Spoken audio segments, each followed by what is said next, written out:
Hey guys, Brian delivers you the goods here. I'm returning to you again for, well, this is going to be a premiere video for tomorrow on August 17th. So definitely tune into this video because it's actually for a new album review, and I surprisingly just found it uh, like today or whatever. So this is for Panic at the Disco's new album, Viva Las Vengeance, that I just got done listening to for this 12-track album, which I'll probably download the actual version to it by Thursday, so it'll update soon. So, yeah, I listened to the whole album. It's a certain version of it, but it's the right one for sure. But I'm gonna discuss what I listened to for Panic at the Disco's Viva Las Vengeance for all 12 songs and let you know my thoughts on it. So let's dive into this album review. Now, like I said, this is premiering tomorrow. It's probably going to premiere by 7:30 tomorrow. So definitely tune into this uh, review. Viva Las Vengeance, the first song on the album, is solid. It's not terrible. The production's pretty well done. Pretty much Brendan Urie's vocals is great in this song. It's just there are some lacking moments with how the track sonically sounds, and I don't know. It's just when I heard this song, I wasn't impressed by it at first, but it sounded all right. It's not the worst song I've heard. It's actually a pretty solid track. It's good in its own way. So 4.5 out of 5 still for Viva Las Vengeance. Um, and pretty much Brendan Urie made this album on a tape recorder or tape recording for this album, so it was pretty interesting how the album was set up. This album, Middle of a Breakup, was a solid track. It's not the worst thing. I didn't hate some moments in it, but there were some weird lyrics in the track that I don't know if I could get behind with how it was sounding sonically, with how Brendan Urie was singing it, but 4.5 out of 5. Don't Let the Light Go Out is probably my favorite song on this album. It's probably the best track you're going to find on this album, along with the ones I gave 4.5s. And the other songs, I will get to that in a moment on what I think of the other songs.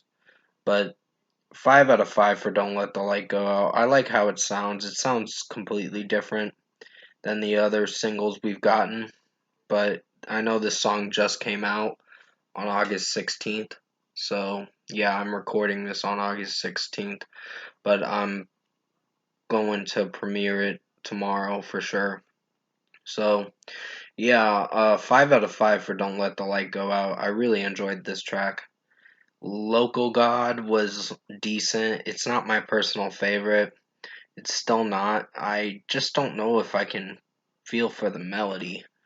And just it's sounding repetitive. Like I said in my track review for Local God, if you want to go check that out, it just sounds repetitive with how the melody is sounding.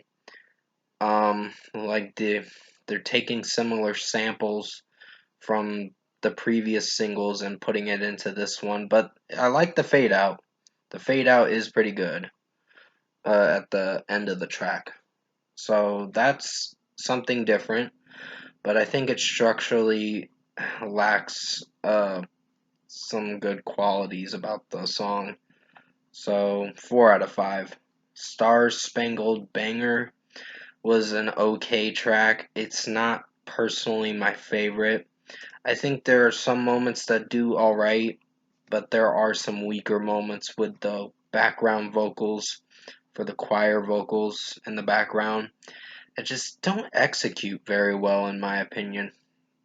But hey, you'd have to listen to it for yourself to see what you think of it, because there are some weird moments in this track. But first, for now, I'd give it a 3 out of 5. It's one of the weakest songs, in my opinion. God Killed Rock and Roll was an average song. There are some moments I can't feel for in this track. And Brendan Urie's vocals is really good in this track. Um, or most of this album, I meant to say. But it does alright for what it's going for, so 3.5 out of 5. Say It Louder's an average song, just not sure if I'm feeling for it execution wise, and just sonically, the melody can change melodies throughout time. And with God Killed Rock and Roll, the melody does change a lot. So that could be a problem with how the record is sounding overall. So yeah, Say It Louder's getting a 3.5 out of 5 as well. Sugar Soaker was a decent song. It's starting to pick up towards the end of the album. I think there are some underwhelming moments from tracks 5 to 7 that really bring down the rating for this record, or this album, I meant to say.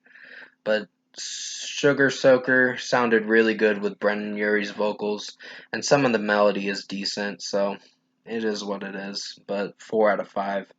Something About Maggie had some weird lyrics in this track that I don't know if I could stand, but Brendan Urie sung it all right, I guess. So 4 out of 5 for this track.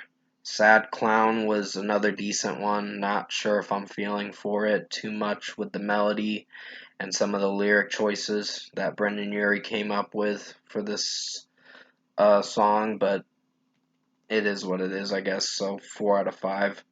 All by Yourself was a pretty slow song for most of it, but there are some wonky moments in the song with how the melody shifts and tries to pump it up a bit with some of the bass and all that, but I don't know if it works. That's the only downside to this song, but other than that, Brendan Urie sounded good vocally, so 4.5 out of 5. Do It to Death, the final song, pretty good outro. Wasn't disappointed with this one, so 4.5 out of 5. It's good in its own way. So, production, mixing, and execution. I think Panic at the Disco Viva Las Vengeance was decent, in my opinion. It's going to be on my decent to good albums of 2022 by the end of the year. So, overall, I think Viva Las Vengeance, the new Panic at the Disco album, was a decent listen, in my opinion. Give it a shot and see what you think of it for yourself come August 19th, because I think you may like it. For some Panic at the Disco fans, they might like the different direction they're going in with this one. But with their other stuff, it was more pop, trendy kind of stuff, from what I've heard, and not in a good way. But first score for me, I'm giving Viva Las Vengeance by Panic at the Disco a 7 out of 10, like I said. It's a decent listen. Not their best album, but there's some similarities with the melody in some of this album, but in a way, I think there's some likable tracks on this album, like Viva Las Vengeance, the title track, Middle of a Breakup, Don't Let the Light Go Out. Then you have All by Yourself and Do It to Death. Other than that, the rest of the tracks are decent to sort of underwhelming, depending on the songs. But yeah, that's just my opinion at the end of the day. So comment below. Let me know what you guys thought of Panic at the Disco's new album, Viva Las Vengeance, if you've listened to it already. I know it's a little too soon of me to review this, but I just wanted to get it out and see what you guys think of it. I know it's going to get a lot of viewership when it comes out tomorrow at like 7:30. So if you did enjoy this album review for Panic at the Disco Viva Las Vengeance, comment below and let me know your thoughts on it. Tap a like on this video if you liked it. Subscribe to my channel if you can support the channel. I will have the Five Finger Death Punch Afterlife album review come out. Well, I'm probably going to premiere it on the 18th. So this album review will be before the Five Finger Death Punch album review. So definitely tune in to the next album review when I release it, because I might record it on the 16th, but I'm going to put it out probably on the 18th. So definitely stay tuned for that. I'll have I know I'm probably not going to review the Don't Let the Light Go Out in a track review. I did enjoy that song. It was probably the best song on the album. Better than the other 4 songs that got solid ratings, in my opinion, but still not a terrible listen. It's a decent listen. So, with that being said, thank you guys for watching the Panic at the Disco Viva Las Vengeance album review. I did the best I could to make it as good as possible. Stay safe, guys. Take care. And I'll see you in my next review.